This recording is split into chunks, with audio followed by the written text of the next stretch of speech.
आप सुन रहे हैं रात की कहानी मेरे यानी रोहित के साथ।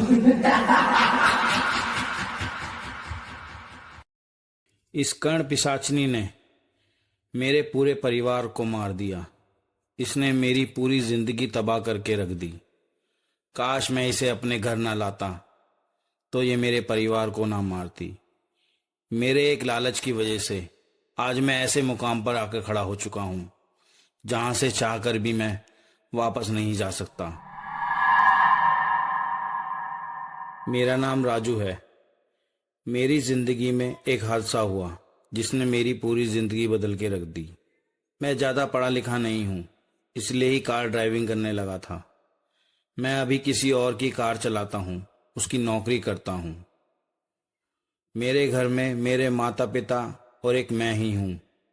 हमारा परिवार एक खुशी परिवार था, पर पता नहीं किसकी नजर लग गई। उस समय मेरे पापा सरकारी नौकरी किया करते थे और बहुत जल्दी रिटायर भी होने वाले थे।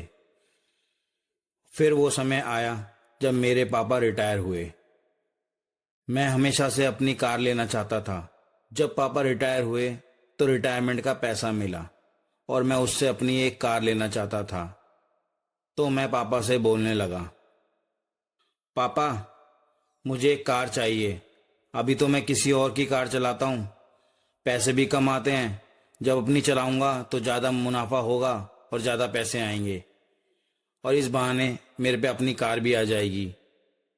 तब पापा बोलने लगे, नहीं राजू बेटा, इन पैसों से हम एक घर लेंगे, इसके अलावा हम कुछ भी नहीं लेंगे। तब मैंने पापा से बोला, पापा आप घर किसके लिए ले रहे हो? तब पापा बोलने लगे, बेटा तेरे लिए, तू ही तो हमारा एक लौता बेटा है। तेरे सिवा हमारा इस दुनिया में है ही कौन, और जो हमारा है वो तेरा ही है, तो हम तेरे लिए तो ले रहे हैं ये घर। फिर मैंने पापा से कहा, पापा अगर ये सब मेरे लिए है तो मैं चाहता हूं कि आप मेरे लिए एक कार लो। उससे मैं पैसे कमाऊंगा और ये सब मैं दोबारा ले लूंगा और मुझे कमाई का जरिया भी मिल जाएगा। तब पापा मेरी बात मान गए और मेरे लिए एक बहुत अच्छी और बड़ी कार ला दी। फिर मैं बहुत खुश हुआ। आज मेरा सपना पूरा हो चुका था। मैं वो कार मन लगा के चलाने लगा था। मुझे जहां भी बुकिंग आती, ना मैं रात देखता ना दिन। मैं बस पैसे कमाने के जुनून में लगा हुआ था। मेरी मेहनत देख मेरे माता पिता बहुत खुश हो रहे थे। समय बीतता गया और मैंने अपनी मेहनत से एक कार और ले ली और उसके लिए ड्राइवर भी देखने लगा। मेरा समय अच्छा चल रहा था। मुझे एक ड्राइवर भी मिल गया, वो भी कम सैलरी पर। मैं और वो बहुत मेहनत कर रहे थे और जो ड्राइवर मैंने रखा था दूसरी कार के लिए, वो भी बहुत अच्छा काम कर रहा था। मुझे उसके काम से बहुत अच्छा लग रहा था, जिसे देख मैं बहुत खुश था। मुझे वो सब कुछ मिल चुका था जो मैं चाहता था। मेरा अब सपना पूरा हो चुका था। पर कहते हैं ना, इंसान कितना भी अच्छा क्यों ना हो, उसमें एक ना एक कमी तो होती है। मेरे अंदर भी ऐसा ही था। मुझे लड़कियों के साथ घूमना बहुत पसंद था। नई नई लड़कियों के साथ सोना मुझे बहुत पसंद था। मैं लड़कियों के लिए पागल हो जाता था और एक लड़की से दोबारा नहीं मिलता था। मैं नई नई लड़कियों से मिला करता था, जो मुझे लड़कियों का बहुत शौक था। मैं उनके साथ रात गुजारा करता था। इसलिए ही मैंने अपने घर वालों से अपनी शादी के लिए जल्दी से बोल दिया और कुछ दिनों बाद मेरे घर वालों ने मेरी शादी एक लड़की से करा दी। मेरी शादी बहुत धूमधाम से हुई। मैं बहुत खुश था और मेरी खुशी जब डबल हो गई जब मुझे पता लगा मेरी पत्नी पेट से है। और कुछ समय बाद मेरी पत्नी ने एक प्यारी सी लड़की को जन्म दिया। वो बहुत प्यारी थी। मैं अपनी पत्नी को बहुत प्यार करता था, पर संतुष्ट नहीं था। मैं उसे पत्नी की तरह तो रखता था, पर मैं उससे खुश नहीं था, जिसके बारे में मेरी पत्नी नहीं जानती थी। मुझे अलग अलग लड़कियों के साथ सोना बहुत अच्छा लगता था और कार ड्राइविंग के बहाने मुझे बहुत बार मौके भी मिल जाते थे। इसके बारे में मेरी पत्नी को कुछ भी नहीं पता था। मुझे अब वो सब कुछ मिल चुका था जो एक इंसान को आसानी से नहीं मिलता, पर मैं खुश नहीं था क्योंकि मुझे लड़कियों के साथ घूमना बहुत पसंद था, जो मेरी गंदी आदत थी। जिसकी सजा मेरे पूरे परिवार को मिलने वाली थी, जिसके बारे में मैं बिल्कुल भी नहीं जानता था। मुझे एक रात करीब 9 बजे एक कॉल आया। दरअसल कार की बुकिंग आई थी। मुझे एक आदमी को लेकर नैनीताल जाना था, पर मैं वहां जाना नहीं चाहता था। मैं चाहता था मेरा ड्राइवर वहां जाए, पर मैंने अपने ड्राइवर को कॉल किया तो वो कहने लगा, राजू भैया, मेरी माँ की तबीयत खराब है, मुझे गांव जाना है और 3 दिन बाद गांव से लौटूंगा। उसकी माँ की तबीयत अचानक से खराब हो गई थी, इसलिए मुझे खुद ही कार लेकर नैनीताल जाना पड़ा। और सबसे बड़ी समस्या तो ये थी कि सुबह सुबह 4 बजे निकलना था। फिर मैंने रात को ही अपनी पत्नी को बता दिया कि सुबह मुझे काम पर जाना है, और वो भी 4 बजे। फिर ठीक 4 बजे मैं नोएडा पहुंच गया। उस आदमी को मैंने अपनी कार में बैठाया और नैनीताल के लिए निकल गया। नोएडा से नैनीताल का सफ़र लगभग 6 घंटे का होगा। ठीक 10:30 बजे मैं नैनीताल के मॉल रोड पर पहुंच गया और मैंने उस आदमी को उतार दिया। जैसे ही मैंने उस आदमी को अपनी कार से उतारा, तभी वो आदमी बोला, राजू सुनो, अगर तुम शाम तक मेरे लिए यहाँ रुक सकते हो तो मैं तुम्हें डबल पैसे दूंगा, क्योंकि मुझे शाम तक का ही काम है, इसलिए मैं भी घर वापस जल्दी पहुंच जाऊंगा। तो क्या रुक सकते हो शाम तक तुम मेरे लिए? तब मैंने उसे हाँ बोल दी। मेरे साथ ऐसा अक्सर हुआ करता था। लोग मुझे डबल पैसे देके टाइम दे दिया करते थे, तो मैं रुक भी जाया करता था, और उस दिन भी कुछ ऐसा ही हुआ। फिर मैं सोचने लगा कि नैनीताल में क्या करूं। नैनीताल में पहली बार आया था और मुझे नैनीताल बहुत सुंदर लग रहा था, तो मैं नैनीताल घूमने लगा।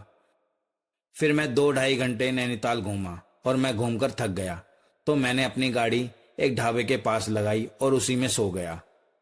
मेरी आंख ठीक 6 बजे के आसपास खुली तो मैंने देखा कि 6:30 ही बजे थे। फिर मैंने अपनी गाड़ी को साफ करने लगा। ठीक 9 बजे उस आदमी का कॉल आया और वो मुझसे कहने लगा, राजू, मैं नहीं जा पाऊंगा आज, पर मैं तुम्हें पैसे पूरे दे दूंगा। फिर मुझे भी कोई दिक्कत नहीं हुई, तो मैंने सोचा मैं 10 बजे नैनीताल से वापस निकल जाऊंगा।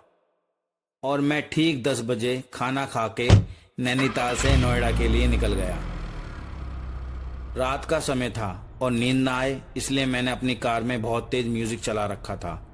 मेरी कार की स्पीड 70 से 80 के आसपास होगी, और करीब 1 घंटे कार चलाने के बाद मैंने देखा मैं रास्ता भटक गया हूँ। मैं कई सालों से कार चला रहा था, पर आज तक कभी ऐसा नहीं हुआ कि मैं रास्ता भटका हूँ, पर उस दिन पता नहीं कैसे भटक गया। तो मैंने अपने फ़ोन में मैप लगा लिया और उसी को देखते हुए घर के रास्ते चलने लगा। फिर थोड़ी देर बाद फ़ोन का मैप मुझे ऐसी जगह ले आया जहाँ बस जंगल ही जंगल था, पर मुझे इसकी कोई परवाह नहीं थी, क्योंकि ज़्यादातर हाईवे सुनसान ही होते हैं, और मैं मस्ती से अपनी कार चलाने लगा। काफ़ी देर कार चलाने के बाद मैंने देखा, मुझे दूर से दिखाई दे रहा था कि एक लड़की रोड पर लेटी हुई है। मैंने अपनी कार हल्की सी मंदी करके रोक दी और अपनी कार से निकला और उसे देखने लगा, तो उसके सर पे चोट लगी हुई थी। मैंने कार से अपनी पानी की बोतल निकाली और उसके मुंह पर पानी की छींटे मारने लगा। तभी वो कराहते हुए उठी और बोली, आप कौन हो? मैं कहाँ हूँ? तभी मैं बोला, मैं तो घर जा रहा था, आपको रोड पर पड़ा हुआ देखा। मैंने देखा आपके सर पर चोट लगी हुई है, कैसे लगी ये चोट आपके सर पर? तब वो बोलने लगी, मैं अपने पति के साथ रोड पर जा रही थी, तभी जंगल से एक शेर निकला और मेरे पति को मारकर उनकी लाश को अपने मुंह में दबाकर चला गया। इतना बोलकर वो जोरों से रोने लगी। मैंने उससे पूछा, चलो मैं आपको कहीं हॉस्पिटल छोड़ देता हूँ। तभी वो कहने लगी, मैं हॉस्पिटल जाके क्या करूँगी? मेरा इस दुनिया में मेरे पति के सिवा बचा ही कौन था? वो ही थे सब कुछ। मैं अब जी के क्या करूँगी? ये ज़िंदगी मेरे लिए बेकार है। इतना बोलकर वो जोरों से रोने लगी। तभी मैंने कहा, सबसे पहले आप कार में बैठो, वरना अगर कोई जानवर आ गया तो हम दोनों को मारकर खा जाएगा। मैंने उसे अपनी कार में बैठा लिया और उससे पूछने लगा, तुम्हारा घर कहाँ है? चलो मैं तुम्हें तुम्हारे घर छोड़ देता हूँ। तब वो बोलने लगी, मेरा घर यहाँ से थोड़ी दूर पर है। तब मैं उसे उसके घर छोड़ने जाने लगा। वो औरत बहुत सुंदर थी। मेरी आंखें उसके शरीर से हट नहीं रही थी। मैं बार बार ये सोच रहा था कि किसी भी तरह ये औरत मेरे साथ रात गुजार ले। उस समय मैं ये नहीं जानता था कि वो औरत क्या और कौन थी। मैं उसके जाल में पड़ता जा रहा था।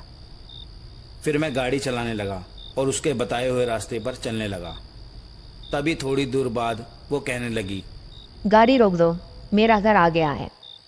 तब मैंने आसपास देखा तो हर तरफ जंगल ही जंगल था और बीच से एक सड़क जा रही थी। तो मैंने पूछा, कहाँ है तुम्हारा घर? यहाँ तो बस जंगल ही जंगल है। मेरा घर इसी जंगल के अंदर है, मैं जा रही हूँ। तब मैंने उसे बोला, क्या तुम अकेली चली जाओगी? घना जंगल है, कोई जानवर मार कर खा गया तुम्हें तो। तब जो उसने बोला उसे सुनकर मैं खुश हो गया और खुशी के मारे मेरे अंदर लड्डू फूटने लगे। पर मैं ये नहीं जानता था वो लड्डू कितने कड़वे थे। उस औरत ने कहा, देख लो, अगर तुम मेरे साथ चलोगे तुम्हारा ही फायदा होगा। मैं वहाँ अपने पति के साथ रहती थी और अब उस घर में मेरे और तुम्हारे सिवा कोई नहीं होगा, सोच लो। उसकी बात सुनकर मैंने जरा सी देरी नहीं की और उसके पीछे पीछे चलने लगा। काफ़ी देर चलने के बाद मैंने देखा वो औरत मुझे जंगलों के बीचों बीच ले आई और मैं उससे पूछने लगा, कहाँ है तुम्हारा घर? यहाँ तो बस चारों ओर जंगल ही दिखाई दे रहा है। तब वो कहने लगी, थोड़ा सब्र करो, आने ही वाला है। फिर मैंने उसकी बात मानकर फिर से चलने लगा। काफ़ी देर चलने के बाद मुझे दूर से एक घर दिखाई दिया, लकड़ी से बना हुआ घर। तो मैंने उससे पूछा, क्या ये घर तुम्हारा ही है? हाँ, ये घर मेरा ही है, आओ चलो। जैसे ही मैं उस घर में घुसा तो मैंने देखा वहां बस एक पलंग पड़ा हुआ था और उस घर में से अजीब सी बदबू आ रही थी, सड़े हुए मांस की बदबू। पर मुझे उस समय कुछ भी दिखाई नहीं दे रहा था। मुझे बस उस समय वो लड़की ही दिखाई दे रही थी। और उस रात मैं और वो इतने करीब आ गए कि मुझे भी पता नहीं लगा। और काफ़ी देर बाद हम दोनों के बीच में बहुत कुछ हुआ और वो औरत थोड़ी देर बाद बहुत जोरों से हंसने लगी। उसकी हंसी बहुत डरावनी थी, उसकी आंखें लाल हो चुकी थी। मैं उसे देखकर डर गया और उससे पूछने लगा, कौन हो तुम? क्या क्या क्या करोगी मेरे साथ? मार तो नहीं दोगी मुझे? तब वो मुझसे बोली, डरो मत, मैं एक कर्णपिशाचिनी हूँ। आज से कई सालों पहले भी मुझे कोई ऐसा आदमी नहीं मिला जो मुझे संतुष्ट कर पाए। वो काम तुमने किया है। मैं तुम्हारी हूँ और तुम मेरे। मैं तुम्हें कहीं छोड़कर नहीं जाऊंगी और ना ही तुम मुझे जा सकते हो। तुमने मुझे खुश किया है, तुमने मुझे संतुष्ट किया है। मैं तुम्हारी हूँ। मैं कर्णपिशाचिनी हूँ। मैं तुझे सब कुछ दे सकती हूँ। मैं तुझे इस दुनिया का सबसे अमीर इंसान भी बना सकती हूँ। पर याद रखना, मेरे कुछ वचन होते हैं, जो तूने तोड़े तो मैं सब ले भी लूंगी। तब मैंने डरी हुई आवाज में पूछा, कौन से वचन तुम्हारे? कौन से वचन है? मेरा पहला वचन, तू मेरे बारे में किसी को नहीं बताएगा। मैं बस तुझे ही दिखाई दूंगी और तुझे ही सुनाई दूंगी। मेरा दूसरा वचन, तू मेरे सिवा किसी से शारीरिक संबंध नहीं बना सकता। मेरा तीसरा वचन, मेरी बात को कभी भी अनसुना नहीं करेगा, वरना मैं तुझे जो दूंगी वो छीन भी सकती हूँ, यहाँ तक कि तेरी जान को भी ले सकती हूँ मैं। मैंने बहुत कुछ सुना था कर्णपिशाचिनी के बारे में, यहाँ तक कि लोगों को वो अमीर बना देती है। पर मैं ये नहीं जानता था कि वो क्या क्या ले सकती है, जो मेरे साथ हुआ था। तब मैं लालच में आ गया और उसके सारे वचनों को हाँ बोल दिया। उसने जादू से अपने हाथों में 2 माला निकाली। एक माला मैंने उसके गले में डाली और दूसरी माला उसने मेरे गले में डाली और मैं उसे अपने साथ अपने घर ले आया। मुझे जरा सा भी अंदाजा नहीं था वो मेरे साथ क्या क्या कर सकती थी। घर आते ही कर्णपिशाचिनी ने सबसे पहले मेरी पत्नी को मुझसे दूर कर दिया। अब मैं अपनी पत्नी से मतलब नहीं रखता था। रोज एक अलग कमरे में मैं सोया करता था कर्णपिशाचिनी के साथ। फिर उसके अगले दिन जब मैं सोकर उठा तो मेरी पत्नी और मेरा पूरा परिवार मुझसे सवाल जवाब करने लगे और जैसे ही मेरे पापा मुझसे बोले तो मुझे बहुत ज़्यादा गुस्सा आ गया और मैं अपने पापा को उल्टा सीधा बोलने लगा। आज से पहले मुझे इतना कभी गुस्सा नहीं आया था, पर उस दिन पता नहीं क्यों इतना गुस्सा आ गया और मैं घर से बाहर निकल गया और जाकर एक दारू की बोतल ले आया और उसे पीने लगा। मुझे ये समझ नहीं आ रहा था कि आज से पहले कभी मैंने दारू को हाथ भी नहीं लगाया था और दारू का टेस्ट भी नहीं जानता था, पर उस दिन मुझे दारू बहुत अच्छी लग रही थी। मैं दारू पिए जा रहा था और उस दिन मैंने बहुत दारू पी। उसके अगले दिन मेरे पास एक आदमी आया और बोलने लगा, राजू भाई मुझे अपने गांव जाना है, क्या आप अपनी गाड़ी लेकर मेरे साथ चल सकते हो? जितना भी किराया होगा मैं आपको दे दूंगा। तब वो कर्ण पिशाचनी मेरे कानों के पास आकर बोलने लगी, ये तुझे कुछ भी किराया नहीं देगा, ये तुझे धोखा देगा, इसलिए इसके साथ मत जाना। तब मैंने उस आदमी को मना कर दिया और कर्ण पिशाचनी की बात मान ली। तब तक मैं ये नहीं जानता था कि मैं कर्ण पिशाचनी से क्या क्या करवा सकता हूँ। तभी मैंने उस कर्ण पिशाचनी से पूछा, तुम किसी के बारे में भी बता सकती हो, कुछ भी बता सकती हो, उसका भूतकाल, उसका भविष्य, सब कुछ? तब उसने हाँ में जवाब दिया और कहा, तुम पूछ सकते हो किसी के भी बारे में। फिर उसी दिन मेरे पास एक आदमी और आया। वो कार की बुकिंग के लिए आया था। वो रो रहा था, राजू भैया जल्दी चलो, मेरी माँ की तबीयत खराब है, अपनी कार लेकर चलो, जल्दी चलो, गांव चलना है भैया। तभी कर्ण पिशाचनी मेरे कानों में बुदबुदाने लगी। वो उस आदमी के बारे में मुझे सारी बात बता रही थी। तभी मैंने उस आदमी से बोला, तुम्हारी माँ को अगर कोई बचा सकता है तो वो हूं मैं। 1,00,000 रुपए दो और अपनी माँ को बचा लो। पर वो आदमी मेरी बातों पर विश्वास नहीं कर रहा था। तब मैंने उसे जो बताया उसे सुनकर वो मेरी बातों पर विश्वास करने लगा। मैंने उसे उसकी पत्नी और उसके बारे में जो पर्सनल बातें थी वो सारी बता दी और वो मेरी बातों में यकीन करने लगा और मेरे पैरों में गिर गया। मैंने उसे तभी बोला, सबसे पहले अपनी पत्नी को मना कर कि वो तेरी माँ को हॉस्पिटल लेकर ना जाए, वरना तेरी माँ की लाश ही वहाँ से आएगी। मेरे बोलने पर उसने ऐसा ही किया और उसकी माँ बच गई। तभी उसने मुझे 50,000 रुपये दिए। वो मुझे 1,00,000 रुपये नहीं दे पाया, पर मेरे लिए 50,000 रुपये भी बहुत थे। मैं पूरी मेहनत करके भी अगर कार चलाता था तब भी मुझे 50,000 रुपये नहीं मिलते थे। मेरे लिए 50,000 रुपये बहुत ज़्यादा थे। अब मैं खुश हो चुका था। फिर मैंने सोचा कि अब कार नहीं चलाऊंगा, ऐसे ही करूंगा, लोगों के बारे में बताऊंगा और लोगों से पैसे लूंगा। फिर मैं लोगों के बारे में उनकी जानकारियां देने लगा। लोग मुझे उसके पैसे दिया करते थे। समय बीतता गया और मैं शहर का बहुत अमीर इंसान बन चुका था। मैं अब वो कार ड्राइवर नहीं रहा था जो पहले था। लोग मेरी इज्जत करते थे, मुझे मानते थे। अभिनेता नेता मेरे पैरों में गिरा करते थे। मुझे घमंड हो चुका था। मैं आदमी को आदमी नहीं समझता था और समय बीतता गया। फिर मैंने एक बहुत बड़ा आलीशान घर ले लिया और उसी में कर्ण पिशाचनी के साथ रहने लगा। मेरे परिवार से मुझे उसने दूर कर दिया था। मैं और वो अब एक साथ ही रहते थे। समय बीतता गया। एक दिन अचानक मुझे अपनी पत्नी और अपने परिवार की याद आने लगी, तो मैं अपने पुराने घर गया। तो मैंने देखा वहाँ कोई नहीं था, बस मेरी पत्नी थी। वो मुझे देख जोरों से रोने लगी।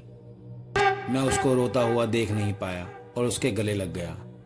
गले लगने के बाद हम दोनों इतना करीब आ गए जिसके बारे में मैंने सोचा नहीं था। और मैंने कर्ण पिशाचिनी का वादा तोड़ दिया था।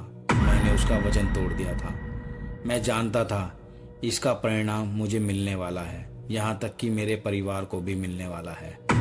जब मैं शाम को अपने नए वाले घर में गया तो मैंने देखा कर्ण पिशाचिनी बहुत गुस्सा थी और मुझे बार बार बोल रही थी, तूने मेरा वचन तोड़ा है ना, देख मैं तेरे साथ क्या करती हूँ अब। उसके 2 दिन बाद मुझे घर से फ़ोन आया तो मुझे पता लगा मेरे पापा की डेथ हो गई है। जैसे ही मैं पुराने वाले घर गया तो मैं अपनी पत्नी से पूछने लगा, क्या हुआ था पापा को, कैसे डेथ हुई इनकी। तब उसने बताया कि इनका पैर बाथरूम में फिसल गया था, जिसके कारण इनके सर पे चोट लगी और इनकी डेथ हो गई। जैसे ही मैं अपने पापा की अर्थी को कांधा देने के लिए आगे आया, तभी कर्ण पिशाचिनी ने मेरा हाथ पकड़ लिया और बोली, तू इस अर्थी को कांधा नहीं देगा, तू किसी भी मरे हुए व्यक्ति को हाथ नहीं लगाएगा, वरना ये अच्छा नहीं होगा तेरे लिए। उसने मेरे पापा की अर्थी को कांधा भी नहीं देने दिया। मैं बहुत दुखी हो चुका था। मैं अब कर्ण पिशाचिनी से परेशान हो रहा था। फिर 2 दिन बाद मुझे पता लगा मेरी माँ की भी डेथ हो गई है। मैं सब कुछ जान चुका था। ये कोई और नहीं बल्कि कर्ण पिशाचिनी कर रही है।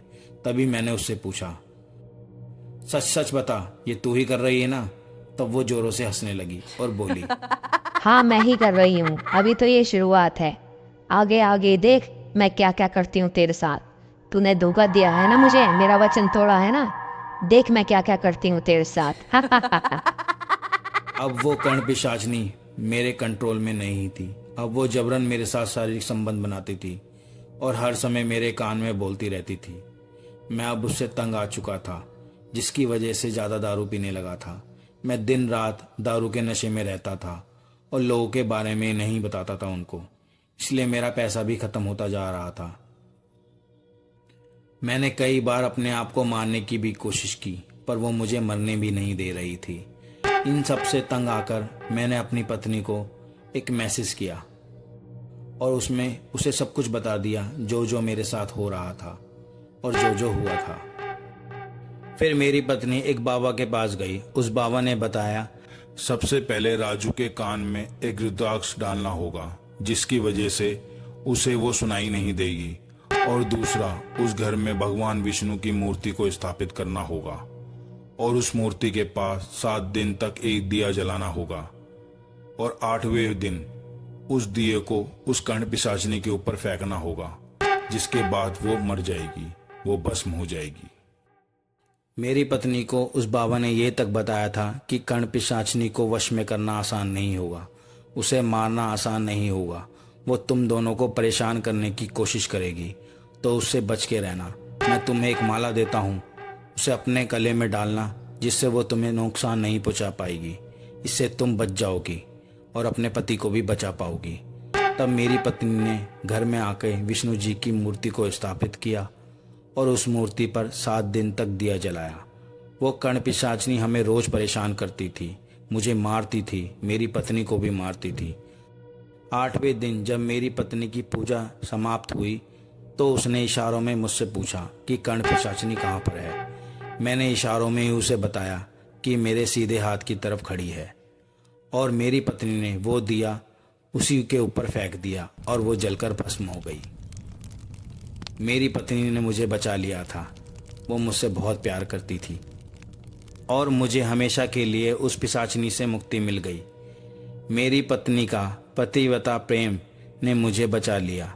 अगर मेरी पत्नी मुझे इतना प्यार ना करती तो शायद मैं आज बच ना पाता, मैं जिंदा ना होता। उस बात को आज करीब 10 साल हो गए हैं। आज भी मैं किसी लालच में नहीं पड़ता। मैं आज भी गाड़ी ही चलाता हूँ, पर रात में मैं किसी के लिए भी नहीं रुकता। मैं कैसे कर्ण पिशाचिनी के चक्कर में पड़ गया था, मुझे खुद भी पता नहीं लगा था।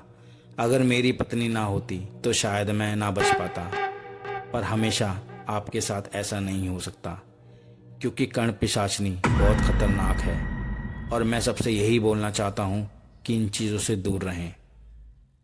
आशा करता हूँ आपको ये कहानी अच्छी लगी होगी। अपना और अपने परिवार का ख्याल रखें और सुनते रहें रात की कहानी, मेरे यानी रोहित के साथ। ये कहानी आपको कैसी लगी आप कमेंट्स करके बता सकते हैं और अच्छी लगे तो शेयर करना ना भूलें। आप भी हमें अपनी कहानी भेज सकते हैं।